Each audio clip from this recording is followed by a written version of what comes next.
Bem-vindos ao nosso Pode Sim, eu sou o Carlos Luiz, é uma alegria, poder falar com vocês.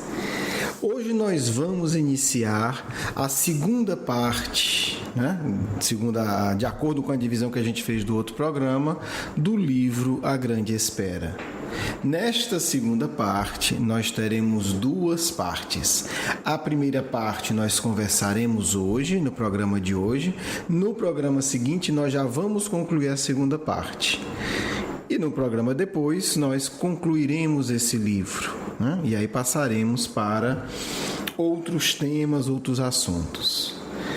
Bem, por que eu estou chamando o programa de hoje do início da segunda parte? Porque Marcos deixa o povoado essênio.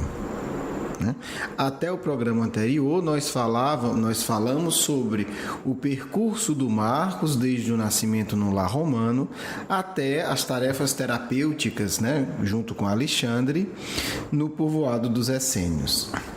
O que ocorre agora? Lisandro, que era o ancião responsável, o guia moral e espiritual dos essênios, daquele povoado, resolve fundar uma nova comunidade essênia e convida Marcos para ser o dirigente desta nova comunidade.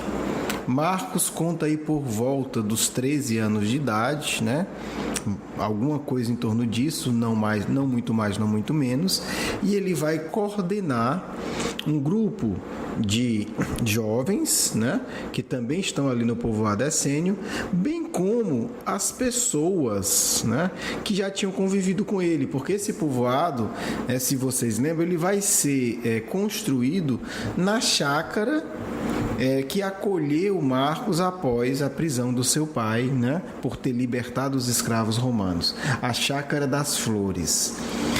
Obviamente, o livro vai explicar isso, Lisandro vai lá, fala da sua intenção, para os proprietários da chácara, eles aceitam, e aí depois ele convoca Marcos e inicia esse novo trabalho.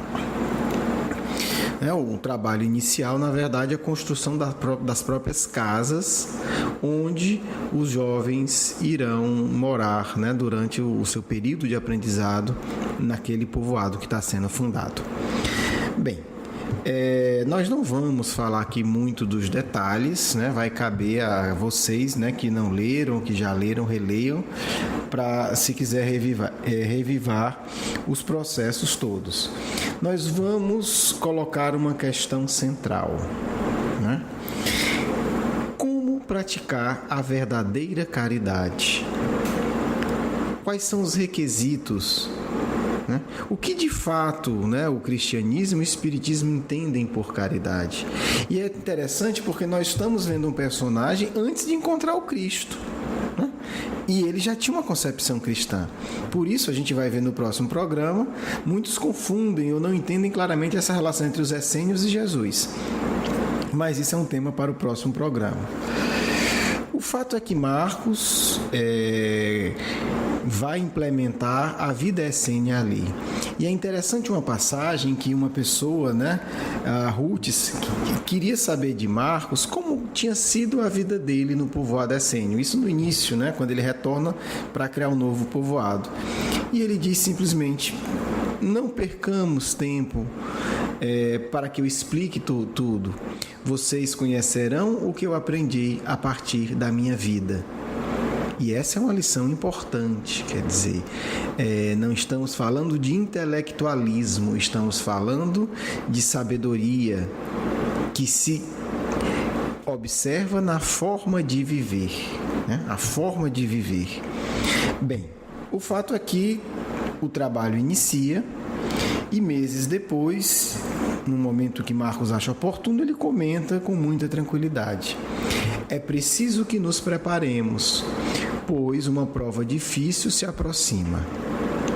Não entra em detalhes. Passa-se um tempo, ele começa a observar as mudanças do hábito alimentar dos essênios. E ele indaga: mas por que essa mudança drástica na alimentação? E aí um dos jovens essênios, né, que tinha uma certa posição de liderança, vai falar para Marco que eles estavam se preparando para a calamidade, estavam se fortalecendo, né? Vou ler aqui apenas um trecho. Desde o aviso lançado pelo moço Marcos de que a calamidade se avizinhava, todos se puseram em posição mais firme de fortalecimento, na oração e no jejum, entregando-se de bom grado à abstinência da alimentação mais pesada em determinados dias da semana. Embora Marcos houvesse esclarecido respeitosamente que a oração ao Pai e o esforço para a libertação dos vícios deveriam ser colocados na primeira plana das preocupações individuais. Avancemos na experiência do trabalho, no sentido particular de melhorar nossa posição íntima e no caráter geral do bem-estar comum. E aí explica Marcos, o resto é coisa secundária, que Deus levará em conta de nossos méritos. E aí o jovem que tinha proposto indaga, mas como nos prepararemos para enfrentar os dias difíceis, a não ser pela oração e pelo jejum continuado? Marcos atendeu com benevolência ao jovem judeu que indagara, que tinha feito essa pergunta. Cuidemos de nossa limpeza interior, evitando que maus pensamentos nos visitem a mente e que maus desejos elameiem os nossos corações, e estaremos automaticamente defendidos contra as tempestades da jornada. E aí a gente vai fazer um comentário que é importante, porque isso antes, né, de ter encontrado com Cristo, ele já tinha essa ideia, que é uma ideia do Cristo, né? Assim, o Cristo pensa desse jeito. Mas é interessante que, à medida em que o cristianismo foi se constituindo, e eu falo do primeiro século ainda, essa discussão voltou para dentro do cristianismo. E aí os judeus, que já tinham toda uma tradição de envolver jejum e alimentação no intuito de se fortalecer espiritualmente, introduziram essa discussão no cristianismo. E alguns apóstolos embarcaram nisso, diga-se de passagem. Porque enquanto conviviam com Cristo, o próprio Cristo mostrou que não era. Mas a memória, o tempo, as dificuldades fizeram que alguns esquecessem. E mais uma vez houve uma imensa polêmica de que existem alimentos puros e impuros, né? Numa linguagem nossa, né? Pode comer isso ou não pode comer aquilo. E é interessante como ainda hoje, aí a gente estava falando de antes do Cristo, falamos do início do cristianismo, agora vamos falar do século XXI. Ainda hoje tem gente que acredita que tipo de alimentação significa evolução espiritual. Paciência. Marcos já entendia antes do Cristo que não era. O Cristo vem e de fato ensina a mesma coisa. E aí a gente vê como é curiosa algumas tendências do espírito, que por milênios persiste no erro. É uma questão a se indagar, né? Por que tanta ênfase no tipo de alimentação? Será que não é uma fuga? E a gente muitas vezes esquece os pensamentos, os maus pensamentos e os maus desejos, que são o que de fato nos fragilizam moralmente e emocionalmente. Como é que estamos lidando com isso? Eu particularmente tenho encontrado alguns casos que me chamam a atenção. Pessoas, por exemplo, é só um exemplo a mais, né? Não comem carne. E aí, né, tem toda uma postura e tal, de que isso é evolução. E que às vezes tem excessos, enormes excessos de maus desejos. É preciso avaliar com muita lucidez. E o que disse os espíritos sobre isso? Kardec indaga aos espíritos. É lícito, está dentro da lei divina, o homem se alimentar da carne de animais, que de alguma maneira são os nossos irmãos menores. Os espíritos da codificação dizem simplesmente: em vosso estágio, a carne alimenta a carne. Ponto final. É necessário. Mas eu quero ter uma alimentação vegetariana. Não posso? Pode, deve, ótimo. Se isso lhe faz bem, se seu organismo fica bem, não há nenhum problema. O problema existe quando a gente cria a ilusão que qualquer tipo de dieta significa evolução espiritual ou se transforma em evolução espiritual. né? Então, esse cuidado a gente tem que ter. Porque o ponto central, né, depois dessa divagação sobre jejuns, o ponto central é: que testemunho seria esse, né? E aí eu vou contar um pouco da história, né, desses capítulos, resumir bastante para que vocês entendam. Chega, entre outras pessoas, né, para serem ajudadas no povoado, uma mulher chamada Lídia, que foi acolhida por Júlia, que era a proprietária da chácara, né? Júlia acolhe, ela está muito sofrida, né? É uma pessoa que está em situação de pobreza e possui 2 filhas, né? Cornélia e Letícia. O fato é que Júlia se empolga para ajudar, né, no melhor sentido do termo, e fala para a mulher que, caso ela queira, ela pode adotar as filhas dela, e conversam, e aí chegam, né, no melhor caminho, que Júlia adota as 3, né? Então a mulher é dada um aposento bom na casa para ela, para as crianças, e ali elas vivem, né, integradas na família. O fato é que uma das crianças, Cornélia, adoece e começa a piorar, e Marcos, ao examiná-la, vê que ela possui uma febre, né? Ela está com a febre, mas um tipo de doença extremamente contagiosa e que mata com uma certa facilidade. Marcos isola esta menina e vai cuidar dela com toda a atenção e carinho. Lídia, a mãe, que no fundo estava ali sendo acolhida, mas que alimentava uma profunda inveja, na verdade um ódio contra o ser humano, contra a humanidade, não aceita a postura do Marcos em isolar a criança de todos, inclusive dela, para que a doença não se espalhasse.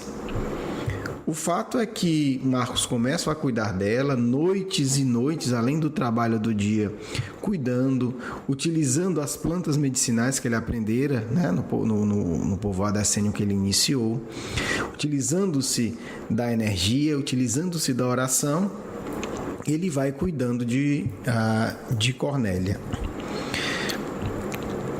O fato é que Cornélia melhora um pouco depois de muitos dias, né, de uma verdadeira batalha com a doença, e Marcos manda Júlia dormir, cuida dela. Quando vê que ela, né, está dando sinais de melhora, ele também já relaxa mais e vai dormir.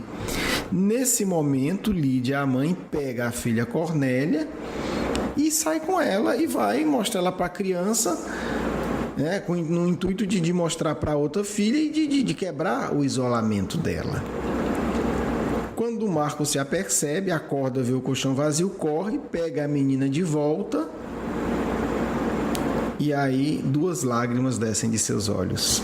Ele já sentiu que aquela era a aprovação começara. Cornélia continua melhorando. No dia seguinte, a outra irmã que tinha tido contato com ela está morta, e a mãe profundamente doente. A mãe adoentada foge para o antigo povoado essênio do Eurípides, né, que o Marcos participava. Quando o Marcos se dá conta, vão atrás dela e encontram ela numa das casas praticamente morta. E aí não precisa dizer que a epidemia já tinha se instalado e muitas mortes foram geradas por conta da conduta desta mulher. O que me chama a atenção é que Eurípides, mas na época Marcos, né, Eurípides hoje, vai cuidar desta mulher, né, que está praticamente morta. À medida em que ela começa a melhorar, ela começa a tratar Marcos da pior maneira possível. Palavrões, agressões, dizendo que ele foi o responsável pela morte da filha, que ela irá se vingar, coisas terríveis, ao ponto de que Ruth, que está ao lado dele, não aguenta e até diz para ele, né, que ele tem que calar a boca daquela víbora, senão ela vai calar, né, batendo-lhe na boca. E Marcos repreende Ruth e diz: Ruth, as tuas palavras me doem muito mais do que as palavras dessa doente. Porque eu sei que tu tens um coração generoso. Arrepende-te e ora, porque eu não quero te ver assim, porque vejo que ainda existe muita maldade no teu coração. Ruth se arrepende, né? E Marcos lhe dá um sorriso e diz: que bom, esta é a boa e generosa Ruth que eu sempre gostei. E aí surge uma questão central para nós.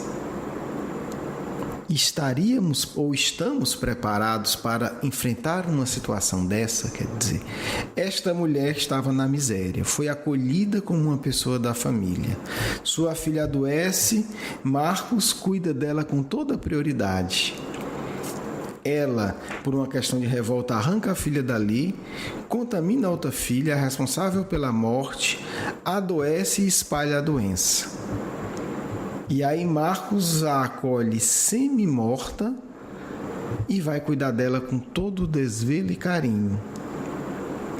E esta mulher apenas o agride à medida em que melhora.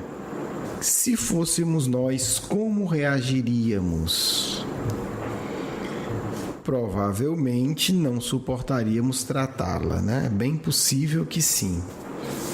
Né? Pegando aí uma hipótese intermediária entre o que Marcos fez e entre o impulso de Ruth naquele momento.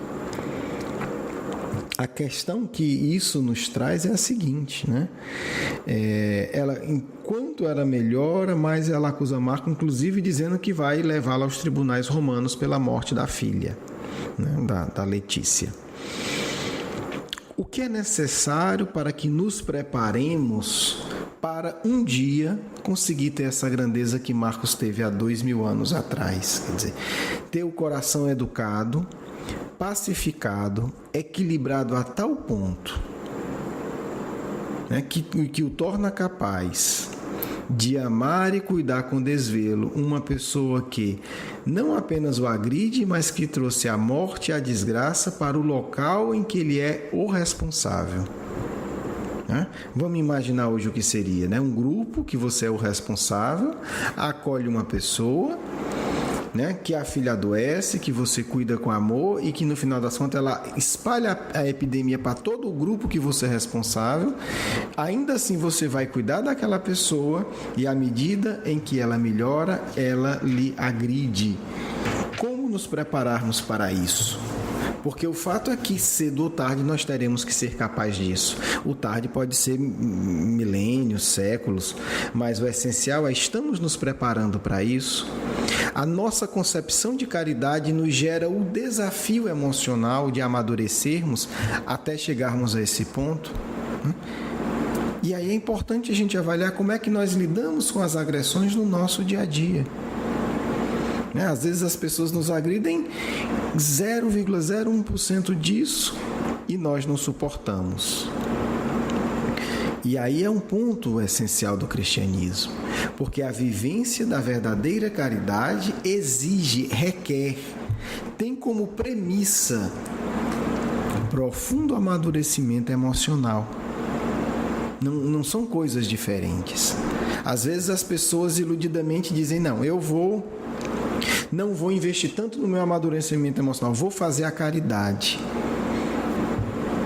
A caridade não vai fazer enquanto não tiver amadurecimento. Você vai fazer práticas sociais relevantes e importantes. Mas uma caridade mais profunda, não. Se não, vejamos como os Espíritos, no Livro dos Espíritos, consultem, respondem à pergunta de Kardec. Qual o significado da verdadeira caridade?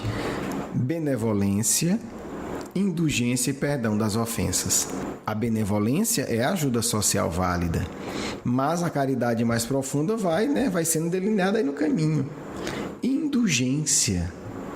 Olha aí, ser indulgente para com os outros, compreensivo, aquele que perdoa, e perdoar as ofensas diretas a nós. A indulgência é com os erros gerais.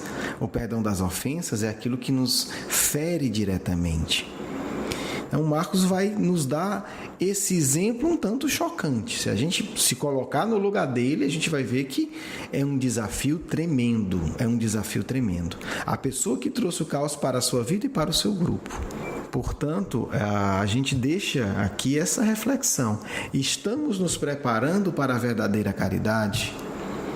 Que movimentos internos nós estamos fazendo para que os nossos corações se tornem pacíficos e indulgentes. É um grande desafio, na verdade é o desafio. Desafio, porque se nós vermos os espíritos superiores, eles se caracterizam por isso. Não é apenas porque são inteligentes, porque leram muito, porque descobriram uma fórmula disso ou daquilo. Isso é válido, claro. Mas se a gente observar a escala espírita e a gente observar os exemplos reais, como esse do Marcos e tantos outros que, graças a Deus, a gente tem na Terra, o grande ponto é esse, é um profundo amadurecimento emocional, amadurecimento espiritual, capacidade de não se ofender. E aí a gente não está falando aqui de esconder a mágoa, não. É um coração tão pacífico e tão profundamente tocado de compaixão pela dor do outro que aquela agressão se torna insignificante diante da alegria que a pessoa tem em estar amenizando a dor de alguém. Não é para mim, não é para qualquer um, mas é uma meta. É uma meta que nós não podemos descartar.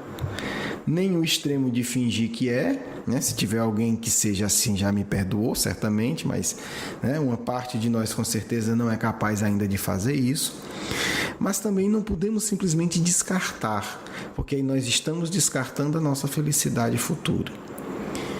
Mas talvez nos colocarmos o que preciso fazer hoje, o que eu preciso no meu dia a dia para que eu conquiste esse grau profundo de compaixão, de compreensão da dor do outro e de paz, ao ponto de um dia poder ajudar alguém em circunstâncias como essa. Eu acredito que não foi por acaso que esses acontecimentos antecederam o encontro destes essênios com o Mestre, com Jesus de Nazaré. Não me parece por acaso isso ter acontecido, porque no final das contas pode ter sido a grande preparação para todos, para que pudesse receber a visita do Cristo e compreender com maior profundidade o seu amor. Mas isso será tema do nosso próximo Pode Sim, o encontro de Jesus com os essênios. Vamos agora à nossa prece, ao nosso evangelho antes, para a recepção da nossa mensagem. Vamos ler aqui um trecho do capítulo 16, Não se pode servir a Deus e a Mamon. Desigualdade das riquezas. A desigualdade das riquezas é um desses problemas que se procura em vão resolver, se não se considera senão a vida atual. A primeira questão que se apresenta é esta: por que todos os homens não são igualmente ricos? Não são por uma razão muito simples. É que eles não são igualmente inteligentes, ativos e laboriosos para adquirir, nem moderados e previdentes para conservar. Aliás, é um ponto matematicamente demonstrado que a fortuna igualmente repartida daria a cada qual uma parte mínima e insuficiente. Supondo-se essa repartição feita, o equilíbrio seria rompido em pouco tempo pela diversidade dos caracteres e das aptidões.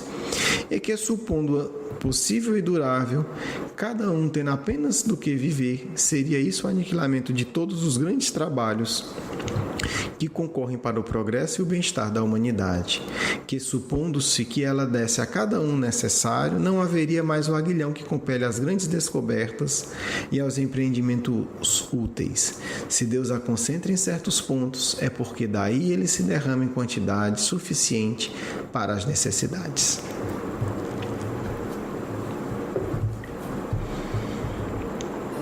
Jesus amigo, rogamos, Senhor, teu amparo e auxílio nesse instante, pedindo a tua proteção para, nesse instante, abrirmos espaço para a colaboração e o contato com os bons espíritos. Que assim seja.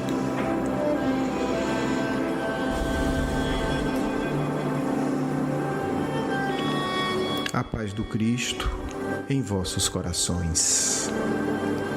É verdade que apenas um tesouro é eterno. o tesouro do amor, que se movimenta, que amplia o saber e que consola a dor. É indispensável que entendais, irmãos e amigos, que a paz social, a paz verdadeira nas coletividades humanas, só poderão ocorrer quando milhares e milhares de corações, de espíritos encarnados no mundo, se dispuserem a amar. E amar é viver a caridade.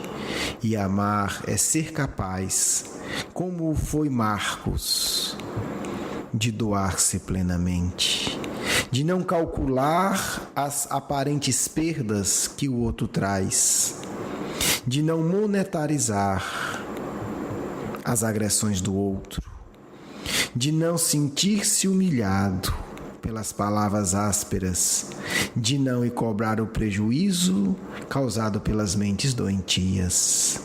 Caridade é olhar a dor do outro e comprometer-se com o alívio dela.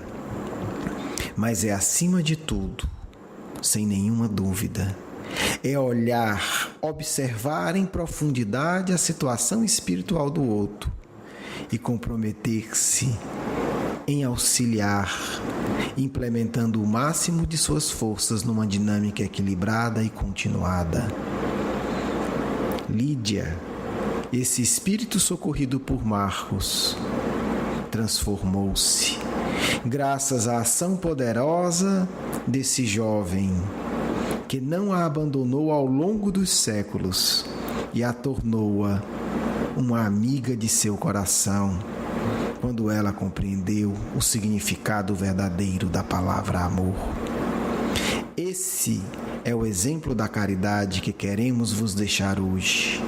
Não é a ajuda pontual, é o compromisso espiritual com a felicidade do outro. E Marcos, com seu olhar jovem e seguro, ao cuidar daquela mulher malévola e dementada, dizia: não lhe abandonarei, lhe conduzirei ao caminho que leva a Deus, porque Deus quis que nos encontrássemos. Eis aqui o exemplo, eis aqui a prova do amor verdadeiro. Eis, amigos e amigas queridos, o que é a verdadeira caridade, que tanto se diferencia das ações externas, mas que é uma ação externa que objetiva a elevação do outro, independente do esforço que isso exige. Muita paz de vosso irmão e amigo Caibar Schutel.